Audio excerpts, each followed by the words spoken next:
Hello, everybody.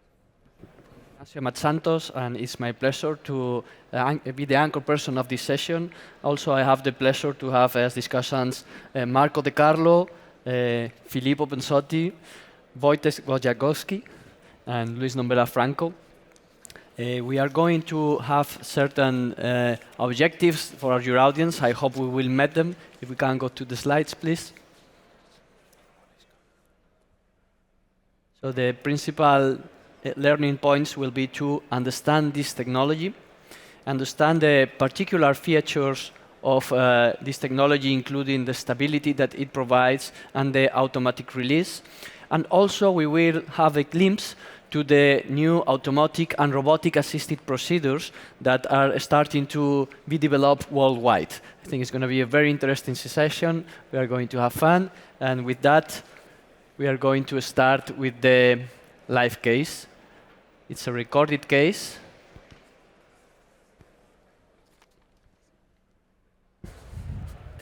So we also have the pleasure to have as a spokesperson Ole Baker, who will be handling the discussion of the case. Thank you, Ole. Yes, thank you. Let's go to the case directly.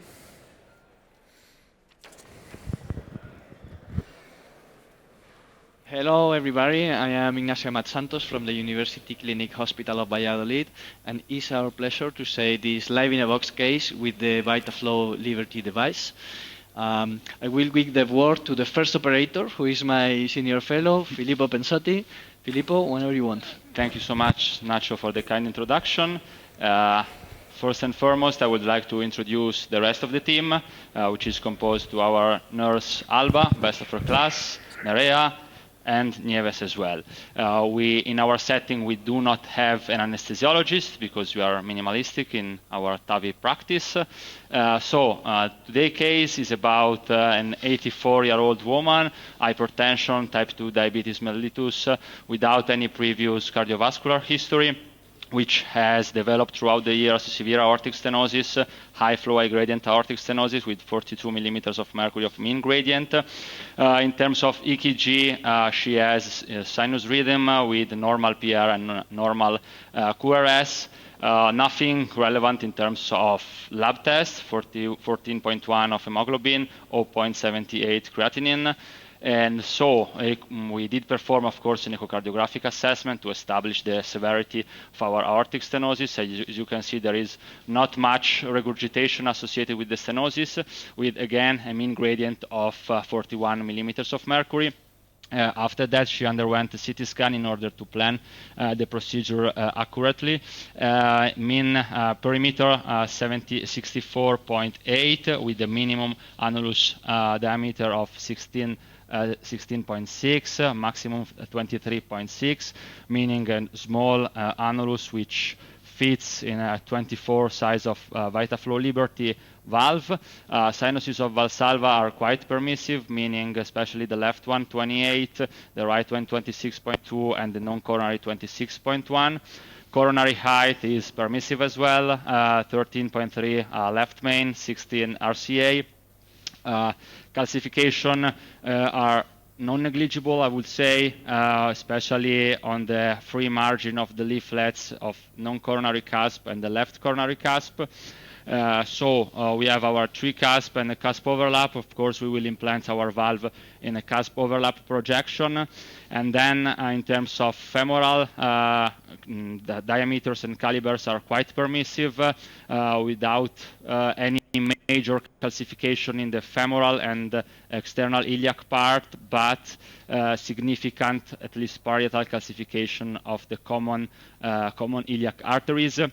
So our procedural planning is a minimalistic TAV strategy with local anesthesia, radial access as secondary access, right femoral as the first one, and single operator release.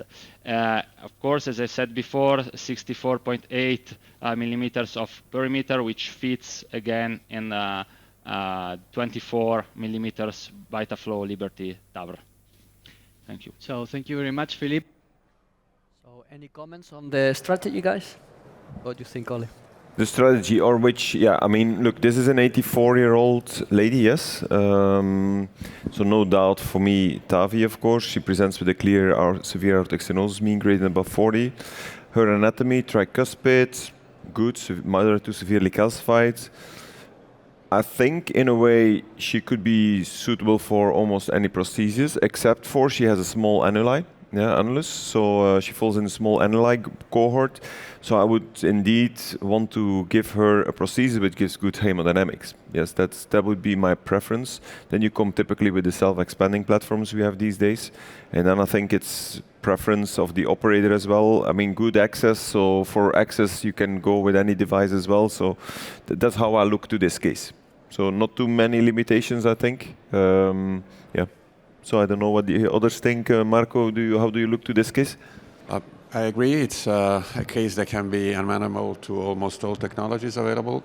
I saw that the aortic arch had a quite steep angle, and it was kind of a type 3 aortic arch. So maybe I'm curious to see how the valve behaves, because it's a longer, more rigid part than the capsule, so it will be interesting. And I would also like to ask if you plan to do pre-dilatation, because it's a severe stenosis, but not severe. I send the question back to you. What would you do in the case? I will pre-dilate. You would pre-dilate? I routinely pre-dilate. I think using any self-expanding platform, I always pre-dilate, to be honest. I don't even question it anymore. I mean, I always go, even if it looks minimally calcified, I go for a pre-dil. I mean, you don't lose anything, you can only gain with it, I think. A better expansion of the valve from initial attempt, better anchoring with the final release. I think that's how I look to it, typically. I don't know. Yeah. Luis, you think the same, or you have other? I totally agree that only in cases that we have severe aortic regurgitation, we don't pre-dilatate, but for all the self-expanding platforms, we always pre-dilatate. You probably with this valve, minimum diameter slightly higher than the minimum diameter will be enough. You need less pronounced or aggressive, as they call it, pre-dilatation. It's not absolutely mandatory. This valve has a good radial force. We will talk about it later still, about the design of the valve. Has a really good radial force on the inflow part. So, but indeed. But I agree that the expansion of the valve will be better if you pre-dilatate the valve. Yeah. Okay, great. We go on with the procedure.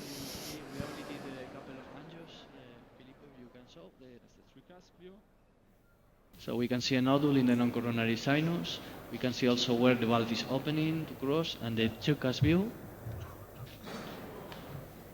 That is okay. We have also already checked the valve. That is already creamed by our nurse Nerea.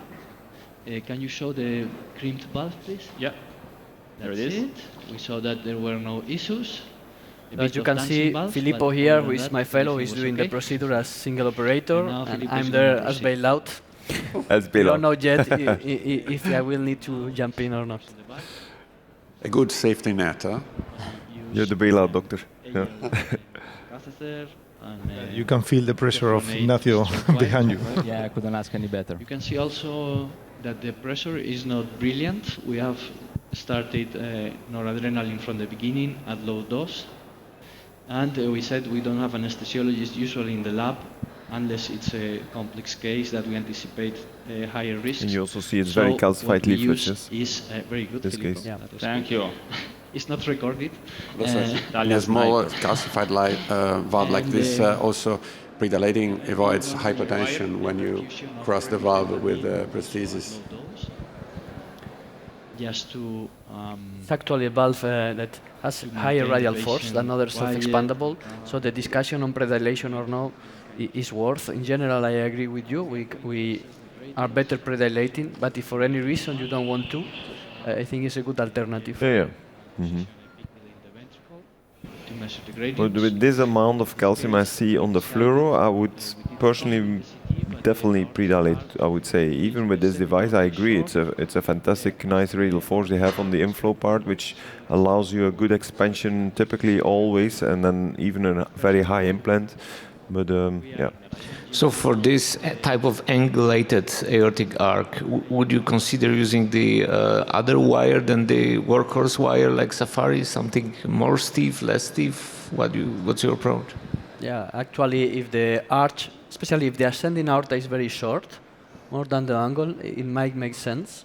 It's not the case here, so we didn't do it, but yeah, I think it can work. There is a lot of research on new stiffer wires that are dedicated for TAVI, because the alternative extra stiff is not a dedicated wire for TAVI, so we don't have a dedicated one, but if there is investment on that research, means that we really need it for some cases. The ideal wire for me as a TAVI operator would be something really pretty stiff, Lunderquist style, all the way up to the mid of the ascending aorta, and then in the ventricle you can have something more like a safari style kind of. That would be, because you want some good rail, you know, you want some good stiffness, to be honest, to deliver your system. We are seeing the gradients now, which clearly confirm the severity. It's a huge gradient. We now are recording gradients before and after systematically. We stopped for some time doing that because we were on a hurry. But we are doing it again. We think it's very relevant for the outcomes. But I don't know if you are doing the same, guys. Are you recording systematically or not always? Always. I mean, if there is no particular reason to skip the final crossing of the prosthesis after implantation, we routinely do it. It's important because it's difficult to estimate just visually if the prosthesis is under expanded. Sometimes when you have doubts, we do echo on the bedside before deciding whether to post-dilate or not. For example, we actually use the stress stiff. Filippo, you told me it was Safari. That's why. Actually, I can do a recommendation here. I mean, I also, Lunderquist, there exists these days, it's called Lunderquist double curved extended. Exactly. And that's actually, it's a slightly different wire than this. It's of course the same wire, but the curl in the ventricle looks very Safari or Confida-like. So it's double curved, extended. It's pre-shaped with a double curve, so it feels even safer, because why are people more scared of using Lunderquist? Because the transition part between the radiopaque black part and the other more grayish part is relatively sharp. But if you have a double curved, it doesn't touch the ventricle really. So that could be a recommendation to use. Yeah. Did you pre-shape the Lunderquist? Yeah, I did pre-shape with the... So it's not usually that way, but it's true that there are two curves. Yeah. Oh yeah, a patient with a lot of... Yeah, a lot of metal already inside. So what was your approach here for access? So did you have a sheet and you went sheetless, or how did you go in? We did have at the beginning of the procedure 6 French pre-close with the ProStyle, and then we did exchange for a 10 French in order to cross the valve. And afterwards we did put an 18 French introducer for making some room for the delivery catheter of the valve. Yeah. That's a dry seal, 18 French. Yes. So this device for the smaller sizes is 18 French. For the larger sizes is 19 French. And usually advancing in the femoral is good, but we like to prepare with a larger sheath than usual to make sure we don't have anything. But then we remove it and advance the delivery system. I don't know if that's your practice also, Luis. Yeah, it's we usually put the sheath and then we remove it and introduce the valve. But yeah, to make it clear, no, it's equivalent to 18 French and equivalent to 19 French, no, the bigger valves. Yeah. Explain that for the audience. What do you mean? It's like that the outer diameter of the 21 and the 24 millimeters valve, it's equivalent to the outer diameter of a 18 French sheath, and for the 27 and the 30 valve is equivalent to 19 French. So you need to remove this sheath and then go sheathless with the integrated sheath that has the delivery system. We are always lost in this French size translation from what the companies tell us and what we are using, but in this case it's actually 18 and 19, as you said. That's all. It's clear. But to make it clear, it is possible to use this valve with the sheath. Yeah, of course. If the anatomy it's too difficult to go sheathless, but usually this dilator solves the problem, because it's very often the subcutaneous tissue that gives you the resistance. So it's all the sheathless devices that are in the market, you can always use it through a sheath. The only issue is that the sheathless, the introducer, you have also to put inside the sheath, and that's why it gains. There is no device with a peel-away seatless system, which would be really nice if you are planning to do that. But for now, it does not exist. So which balloon did you take here? Which size was it? It was an 18. 18. So that's more matching the minimum diameter, yeah? Yeah. Yeah. And it was non-compliant balloon or? Was a non-compliant. Non-compliant. Dilation. They can put the audio back on from the live case maybe, then we can hear the conversation in the lab.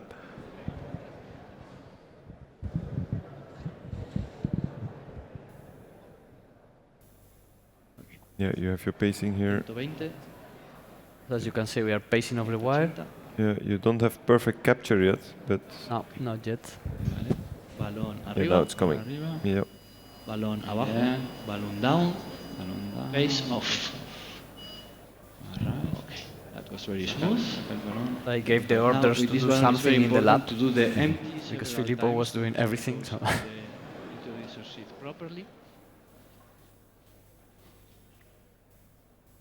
But you see, we Now, have recorded advice more than from 100 the cases now with this single operator strategy. Switch of the sheath. Mm-hmm. And it's not just a single operator to show off that we are able to do just one person. I think it's a proof that the system is very stable, as we will see in a minute, and Yep. it can be done that way, and also the properties of the handle. Mm-hmm. This means that the nurse is helping, as you can see here. So it's not single operator, single physician. So what we do is the first operator, Filippo, and single operator. May we have the audio back? I'm explaining something. Yeah, we can have the audio. I don't know who's steering. We can have the audio on in the lab, please. Sheathless delivery system. There is an inline sheath with the system similar to Everwood Is there or anybody? Navi. Technician? Yeah, technician is in the back. So please, can we have the audio on in the cath lab? Very smoothly and no hurry. The dry seal introducer is being removed. Filippo is compressing.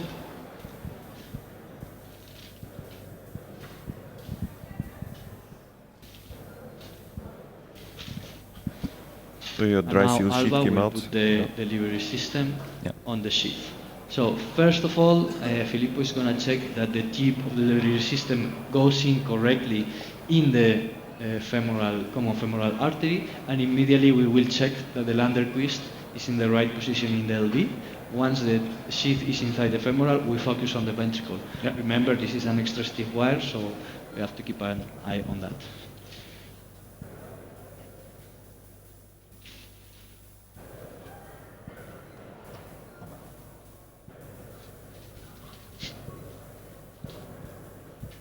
Good.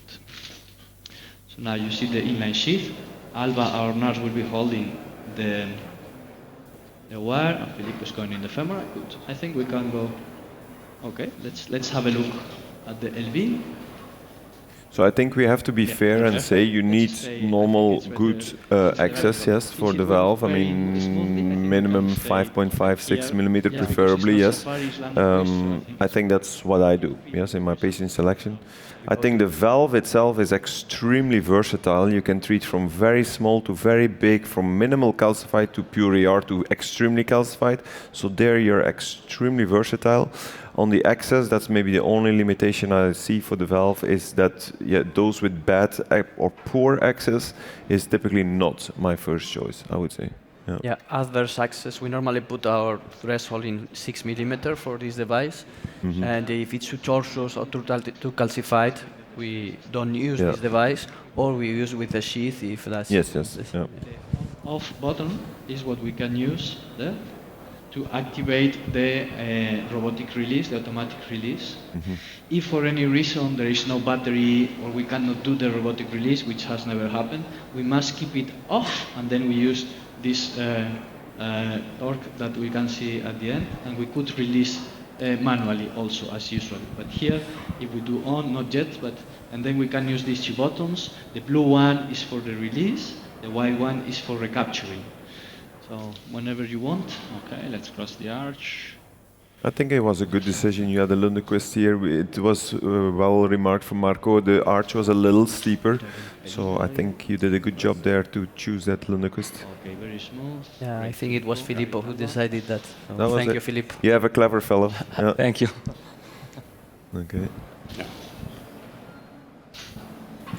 It's interesting how it went nicely through the aortic arch without any friction. Probably the combination of a stiff wire with good manipulation of the delivery was is that the valve is key to crimped inside the delivery system, but it's not at the tip of the delivery system. Okay, so we will go in the LVOT, and the prosthesis itself has to be positioned more or less at mid-pigtail height, if the pigtail is correctly positioned in the non-coronary. There is no commissural alignment so Because far. that way, when we open, the valve will dive in to the intended position. So the that valve should is be, always crimped in the same orientation, 20 but they have not millimeters developed a maximum. specific Actually, implanting we usually go orienting much position. higher The problem because is that the overlap buttons are on the 1-2 upper part of the millimeters. delivery system. So if the position will be 90 degrees, that can be an issue for the delivery employee. system is occupying all But the still working on that. non-coronary, and Yeah. this is why probably you are Any So now to make it clear for everybody in the audience, so this is the cusp overlap view you are in. You can see it, it's caudal, ariocaudal, and it's also the ascending and descending aorta are overlapping. You can only have that when you look from an ariocaudal, from the so-called cusp overlap. There was an issue here. It was occupying all the non-coronary sinus, so it was tough to put the pigtail down. So we lost that reference. We have to keep that in mind during the deployment. But I think this position now is a good position to start, no? Because when you start pushing the blue button, then the valve usually tends to dive a little bit. So to start a little bit higher than the bottom of the non-coronary cusp, I think is usually what we do. And now I think we should keep an eye also on, of course, the fluoro, but also on the left bottom on the camera. How, and that's the ease of use, yes? Maybe Filippo, you can comment on that. What you're doing is, what are you doing here? Yeah, there are two buttons, the posterior one, which is basically an on-off button, and then the anterior one, which is a release recapture button. And then you have, when you are in the correct position to do the implant, you have to start pushing the release button while maintaining a slight push on the delivery catheter in an intermittent fashion, meaning zzz, zzz, zzz, and then there is, you can recapture the valve up to 75% of the release, which is the no recapture point. So we are opening right now the valve up to the no recapture point, checking the valve. The position is good. All right, let's push again the release button and fully release the valve. So in fact, with your left hand, you're doing the in and out, deeper or higher, and with your right hand is just you push on a knob, the motorized handle, to release. That's basically it. So it's extremely simple. Here you're aiming at 1 millimeter depth of implantation, which is very difficult to keep with other platforms. So it's really important that you can predict where the valve will deploy fully once you have released it. Yeah, we can discuss it later. I mean, let's focus now here on, but indeed, if I may, it's very stable. It's thanks to the frame of the valve, how it deploys. It's not too tapered, and also the catheter, helps in having stable deployment. Yeah. The lack of tapering is crucial also for the coronaries, I think, and the stability, it provides huge stability. And with the left hand, as you said, Filippo was handling the delivery, and the left is for the bottom, but also for the wire, so you can be playing. The deployment is quite quick. We are seeing it now, so there is stability all along the deployment, but there is no stopping point, so we have to stop when the valve is functioning. We should not release completely. Are you usually pacing when doing? Yeah. It depends on the pressure the patient has. I think here we connected at 100, and the patient was a bit tachycardic, so it didn't pace much.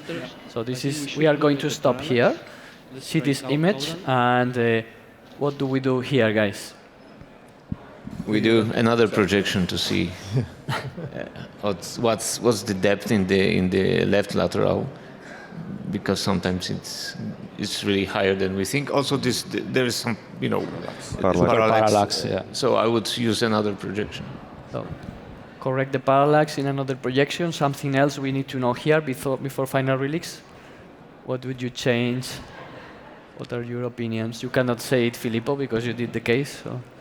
Regarding the wire, the delivery system before final release? Yeah, you have to check that. Also, I check that if the delivery system is centralized in the aorta, but it's better to go to an LAO projection to check this, because in this view it can be confusion. And maybe the wire, I don't know if you have a lot of pushing tension of the wire, because it seems that it's a little bit on the apex, so maybe releasing also the tension if you decide to continue with to release the valve. Yeah. Okay, great. A question from the audience is: are you not afraid to scratch the arch with the capsule and the clear gap at the cone?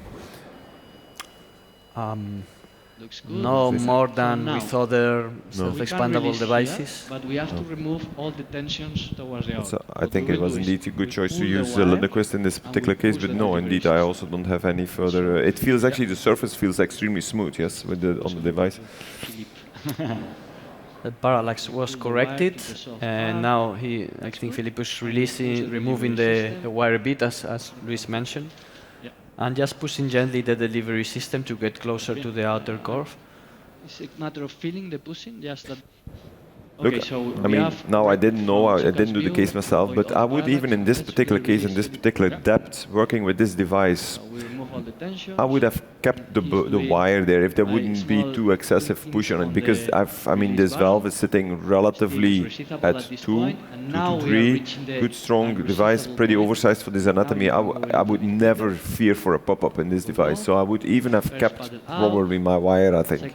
But okay, I mean, I agree. If you're scary high, you have to pull it back. Hemodynamics are good. I think you can pull back the delivery system. Sure. Si quieres sujetar el introductor. Oh yeah. Of course, you have to check that the 2 tabs are free before you retrieve the system. Exactly. So one thing we do, so the 2 tabs were released. We centralized the wire, removed the nose cone, and now one thing that I like about this delivery system, the recapture of the delivery system is also automatic. So you really don't need to do fluoro. You can recapture with no, because it's advancing, so the wire is not gonna went out of the ventricle. We did it live just to show how it works, but it's something that we are doing off fluoro. Extra fluoroscopy. We don't want to radiate as more than necessary.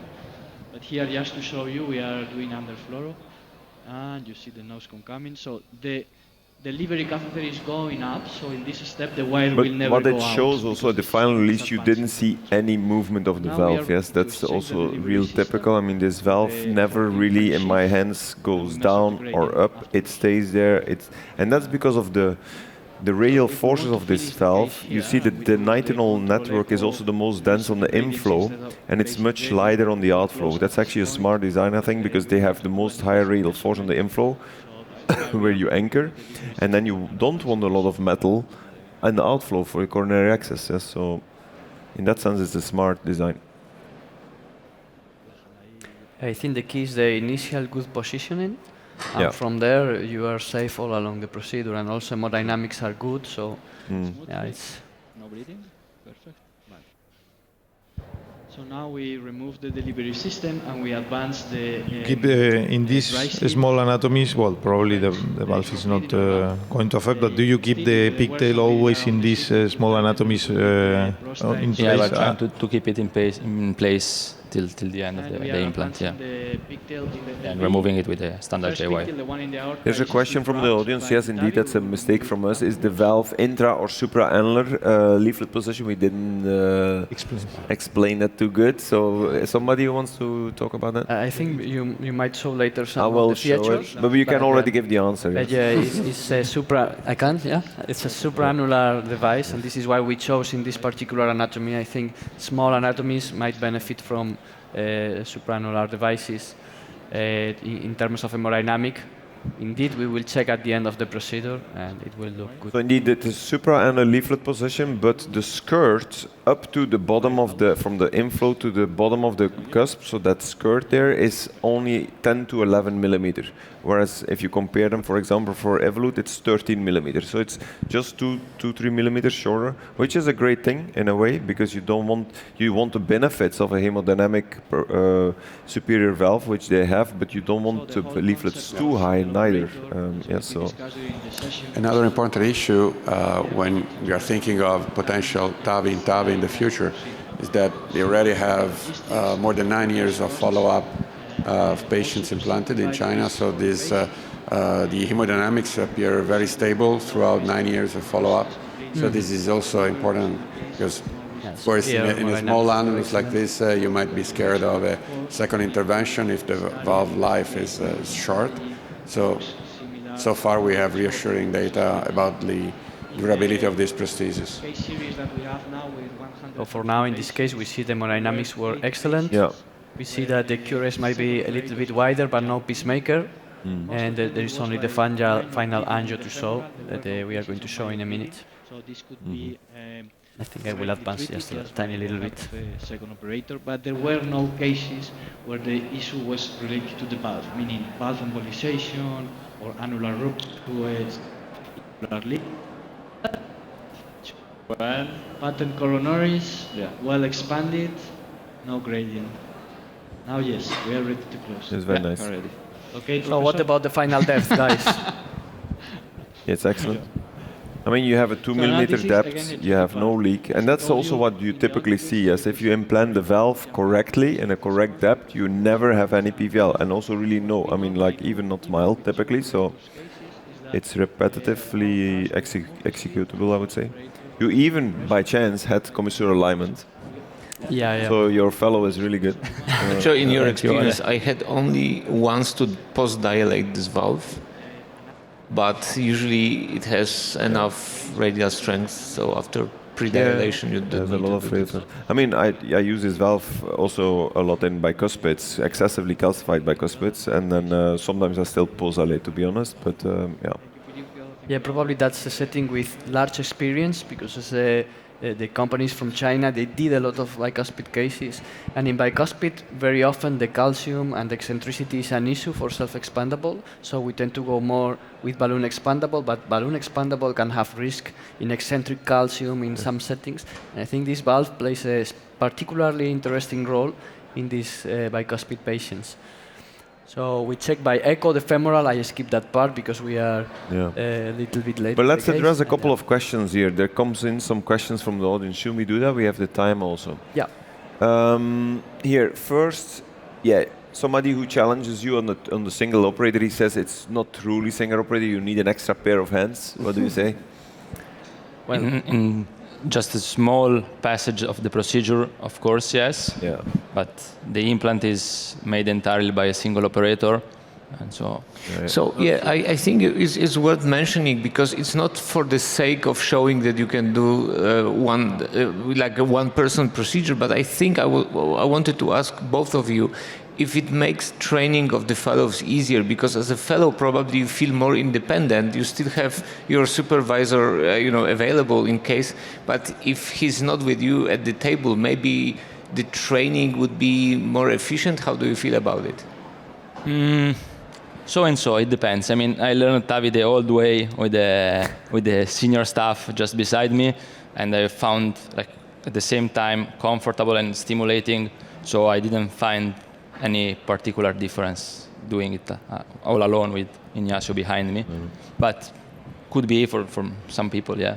For me, the key, sorry, Luis. For me, the key is not the single operator, but the ability to need less human resources. You might have the nurse next to you, or you might have a senior, but it gives you, as first operator, the independence to decide where you release, how quickly, how slow, and that's differential. And it's thanks to the stability of the valve. I think that we don't have, currently at least in my setting, we don't have shortage of operators. We have plenty of people who want to do TAVIs, particularly surgeons now. Yeah, but I think that the coordination that you need between the first operator and second operator, particularly when the self-expanding valve is a little bit slippery and tends to go up and down, and if you're not well coordinated with the second operator, you may expect the second operator to push on the wire, it doesn't push, and then you pull back and it moves not in a very coordinated way. So having a more stable system and potentially a system that works with a single operator is an advantage. And if I may guess, in 10 years' time, I think that most self-expanding valves will have a motorized pullback. Yeah. Would you please explain how you do commissural alignment? Well, there's no way to do it, but maybe can we get the image maybe on the last angio there? In the cusp overlap, we can explain how we can see it's commissurally aligned. That we can at least explain. Yeah, when the valve is totally implanted, where the delivery system is maybe also out of the way, we can actually see the taps, the commissural posts. Yes, if you go a little further. Yes, here. Like, yeah. We can see one tap here, and the other is here, right behind the pigtail. Well, it's easier to look. Scroll a bit further if we can see the commissural posts, maybe. Yes, there. Leave it. Yeah. Oh, you had it? Yes. Leave it there. On this picture. Look, we can make. I think we can draw on this, isn't it? Yeah. Let's try, at least. Oh. Yeah. Can I make a drawing? So what we are seeing here is the tab here, and the other one to the other side. Yes. In this cusp overlap. So look, for those. So to make it very easy, so you first of all, even without seeing the projections of the numbers like REO, LEO, caudal cranial. Oh yeah, now it goes away. But anyway, you saw, I see immediately this is an REO caudal. Yes, why? Because the ascending and descending, it's logical if you take it from there. Like if you're, I can draw here for example, if you have, this is REO, yes, REO, LEO, cranial, caudal. We have then the S-curve, of course. Well, everything you work in the LAO space here, you will see the arch typically open. Like the arch will be, you will see an open aortic arch. Yes, that if you see this, quite a big distance between your LV wire, your wire in ascending and descending, you know you have a projection in the LAO field. Now you saw here at the end, the descending and ascending, saw like, it's almost like, it's difficult to draw probably, but yeah, something like this, yeah? Like I have to work here three-dimensional, but a bit like this. Yes, overlapping arch and aorta. Yeah, ascending and descending aorta. The wire was going a little bit like that. Yeah, then you know you're working in an REO projection. So okay, then we have certitude. We're working in an REO. What Ignacio showed there was actually a valve implanted in this way. So this was in fact, the cusp overlap, so that means this is the non-coronary cusp, this is the right coronary cusp, and the left coronary cusp. This is the cusp overlap view in the REO caudal. If you think, how are the commissures in this anatomy? Well, here are two cusps. So there is a commissure, yes, in between these two cusps. So there's one commissure pointing to there, yes? And then there's a commissure 120 degrees between this leaflet, the non-coronary cusp, and the right coronary cusp that's pointing to there, and another commissure also pointing to there. Everybody agrees? Yes? Well, if you have that, two commissures there, one commissure, that's exactly also, if we can get the image from the fluoro back on, you see there, you can maybe show it with the hand. Yes, you had it actually there. Yeah, but that was the three cusp, and this is the two cusp. Yeah. Yeah, and we can see the commissures. But if you go a bit further, they can see it clearly, I think. Yeah, even there a bit with Cine. Yes, there. That's good. Here we see one tab, and here we see two. Yes, you see the valve implanted this way. Yes, you see it like this, simplified. Yes, here are the arches, of course. And then you see one commissural post there, another commissural post there. Yes, you see that there, and then one commissural post isolated there. So these commissural posts are identifying the commissures. So exactly that's what they have. They have one commissure to there, the other two are pointing to there. So that shows that they have indeed commissure alignment. Yes, so that's the matching the anatomy of the patient. One here, one here, Yeah. one here. Okay. Yes. So that's what we discussed, not yet a full control over it. I also didn't notice, I mean, I didn't keep an eye on it to say if in 80% you always come in this or that. I don't know, I cannot say that, honestly. I don't know the percentage you always come with commissure alignment or not. Depends from your patient's anatomy, I guess. Then there was another, when do you need to post-dilate? I think that's patient preference, operator preference, sorry, but typically you post-dilate for bad hemodynamics or PVL.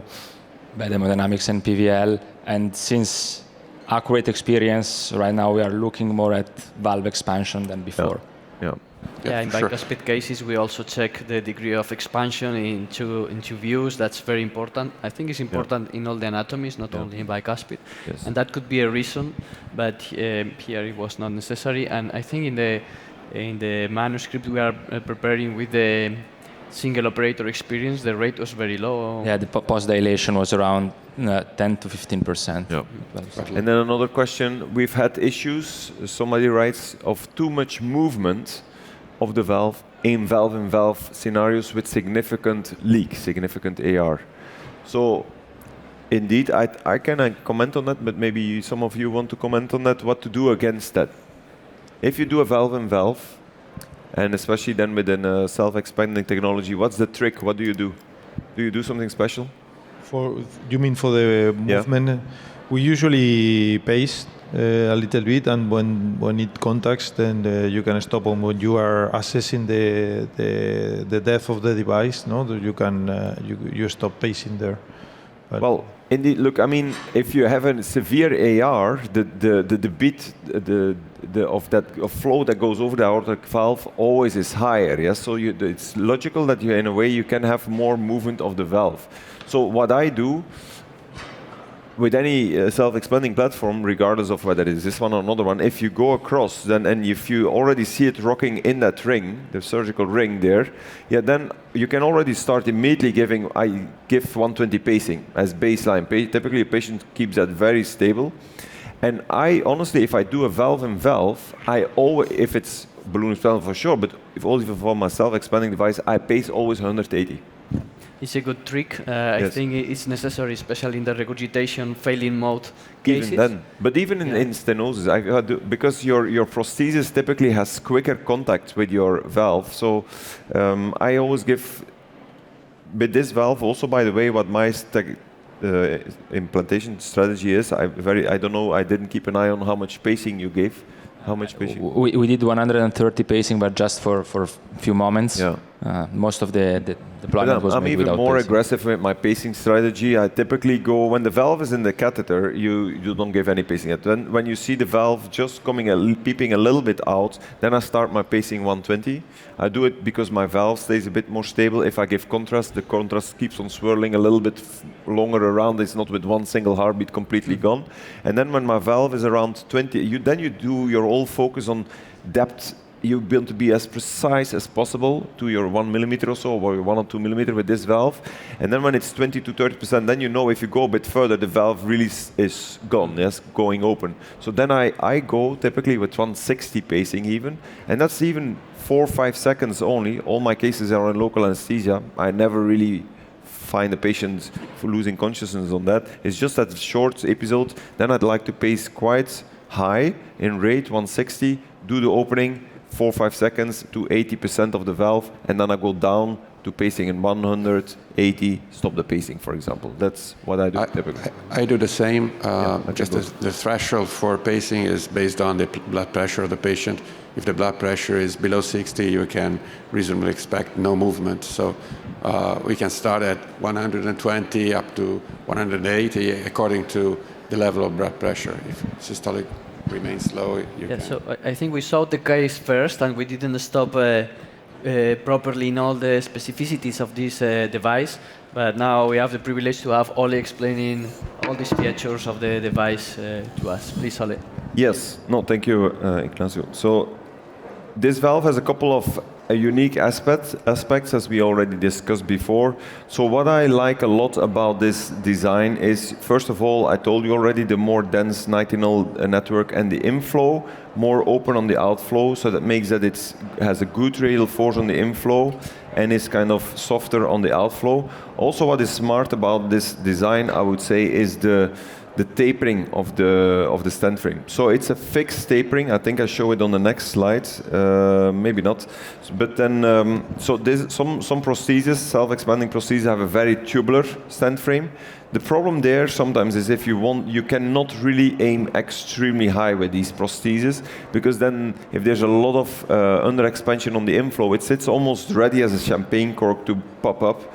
Some prostheses, like an Evolut 34, for example, has a very outspoken waist. Well, that makes it very hard to control this valve and to avoid kind of a pop down into the LVOT with the final release. So you have to find that sweet spot, not too tubular, not too tapered. And I think in a way, the VitaFlow is going very close to that sweet spot, what you want, of some tapering, avoiding pop-up, but also not too much tapering where it sucks itself into the LVOT. So here, the cell density I already talked about. So you have more cell density on the inflow. That's actually also where you want to have the most radial force, because there, that's the function of the valve. It has to push the calcified leaflets on the side. But you do not want necessarily a very dense nitinol network on the outflow where you want to preserve your coronary access. Yeah, so that's good about it. Implantation depth, yeah, I think everybody knows that implantation depth is a predictor of conduction disorders and pacemaker. What it allows, this high radial force on the inflow, if you have to explain this to engineers, typically they don't understand you initially. Because if an engineer, he thinks like, yeah, but wait a minute, you want to avoid pacemaker, probably you don't want too much radial force on the inflow. And then you have to explain like, no, me as an operator, I want a lot of radial force on the inflow, because if I have that, I can repetitively and reliably implant very high. I don't have to be scared for a pop-up. So it's counterintuitive for an engineer, but as an operator, we know, and this is what my feeling is with this device, I like the radial force in that inflow part, because I'm never scared of releasing this valve, even not at 0 or 1 millimeter, it will always remain in place. And that's a nice kind of feeling. So the official recommendation is 0 to 4 millimeter, but it's very rare, I would say, that I release this valve at 4 millimeter. I mean, it's typically around 1 or 2. I typically don't go for 0, but 1 or 2 millimeter, it's doable, and you can do it pretty precise as well. So here you see, even this is an extreme case, probably must have been also some kind of bicuspid case, because with some raphe here, maybe a type 1 right non-fusion or something with a calcified raphe between the right and the non. I don't know which case it is. It's not mine case, but these are definitely some weird looking cases, more bicuspid cases, I think. But it shows you again that you can come away with very high, nice implants with good sealing and no PVL. Stable anchoring adds to predictable redeployment. That's also true in a way that if you do, that's also helping there with the motorized handle, I would say. If you have to reposition, that motorized handle helps also really a lot to do that pretty stable. You control it all yourself, your depth and your motorized handle. So that motorized handle in the beginning, I thought it was more like a gadget, probably not necessary, but I start to see the benefits of it. Large cells, indeed, at the outflow, they preserve more the coronary access, and that's what we want. I also told you already earlier that the skirt on the inflow is slightly lower than, for example, for an Evolut. You want to have that supraannular hemodynamic benefit, but don't want to have a too high skirt. I think they're also relatively close to the sweet spot there, what you want. So this is kind of what I wanted to show about this particular prosthesis. Yes? Okay, great. Thank you, Ole. Maybe, Carlo, you can comment something on bicuspid patients. I know you have a good experience, and what are your thoughts? Well, we've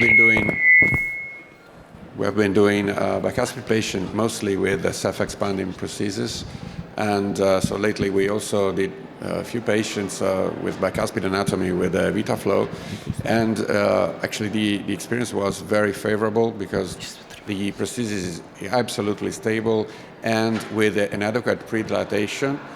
Sometimes we use, as Ole suggests, two sequential inflations of the balloon for the pre-dilatation.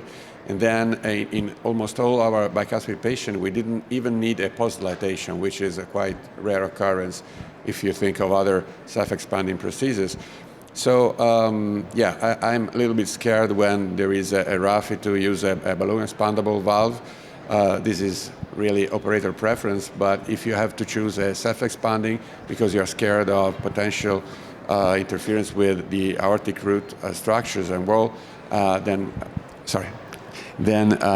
choosing the self-expanding prosthesis with the highest radial force makes a lot of sense. And again, the experience was really, really impressive in terms of adequate hemodynamics even without post-dilatation.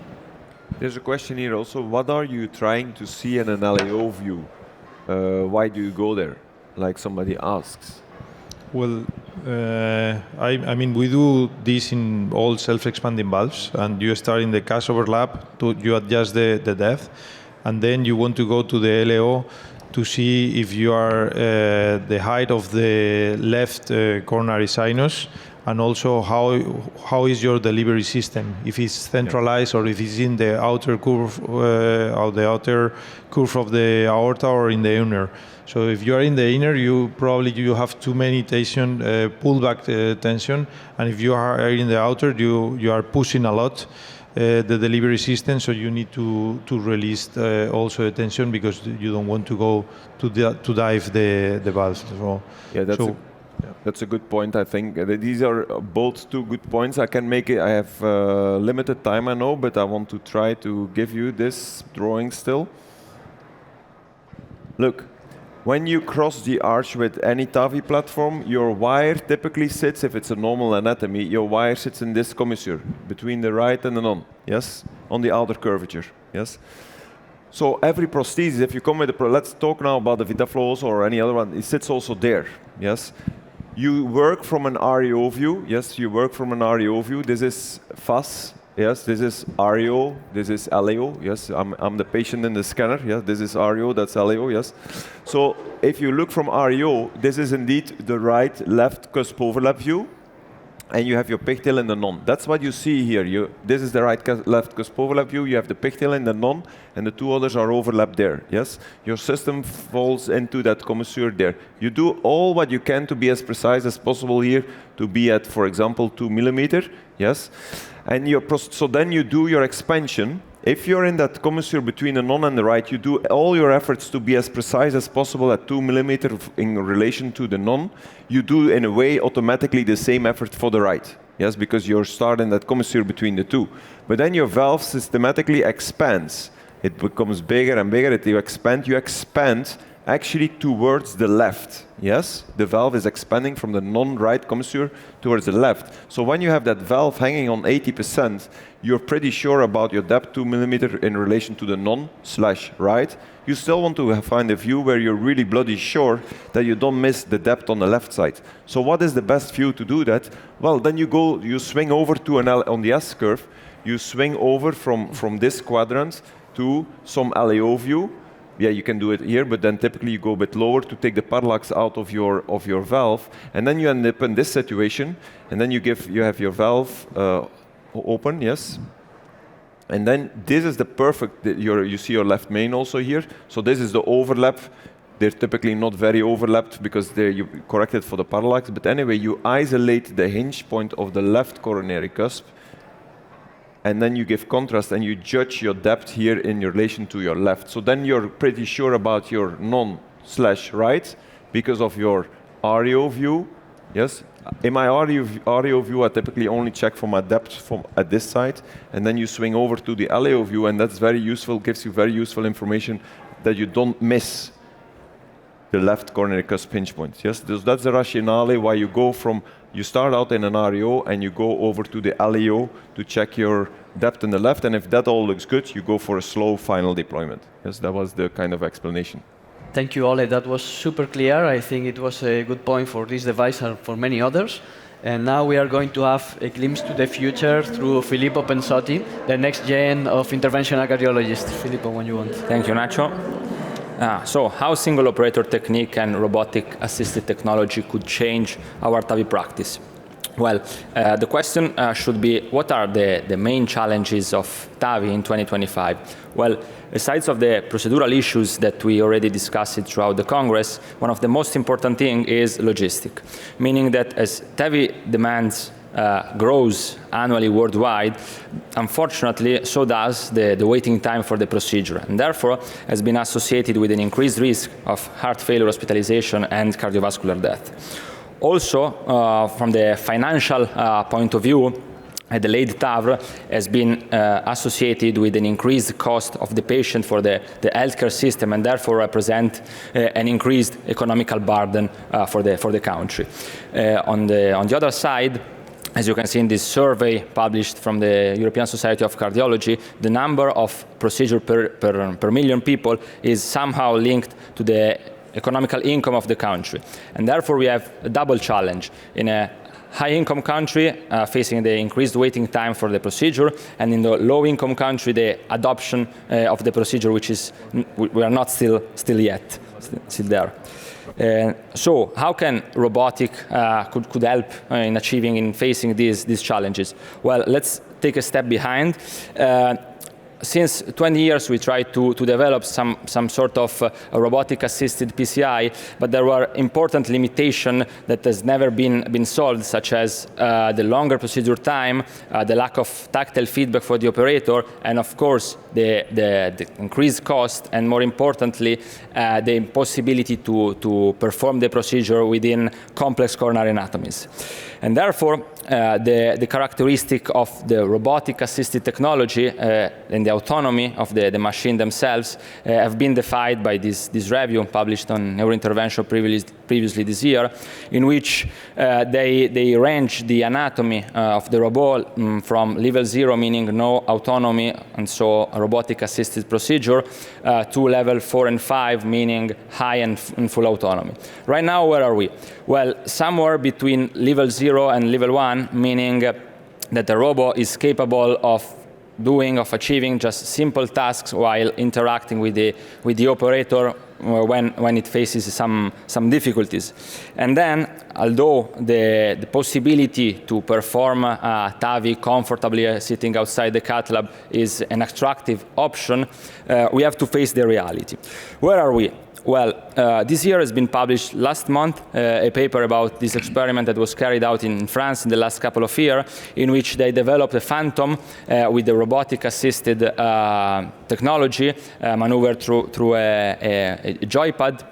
And firstly, they did try to do an aortic valvuloplasty in the Phantom in a robotic-assisted fashion, and was safe, was possible. Then they move on. They implant a balloon expandable valve inside the Phantom, and again, was safe, was possible, and they move on.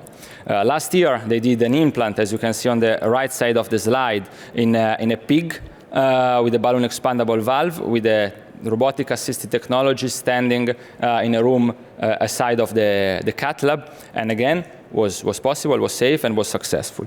And then they moved to the main task of the paper, which was assessing the precision of the robotic-assisted technology compared with the fully robotic procedure, compared with the manual guidance. And they found out that 4 different operators try to perform those tasks, and they found out that despite the different operators, the fully robotic procedure was way more precise and way more accurate in terms of implant depth compared with robotic-assisted technology and compared with fully manual deployment. And therefore, one can speculate that could be more successful, the procedure.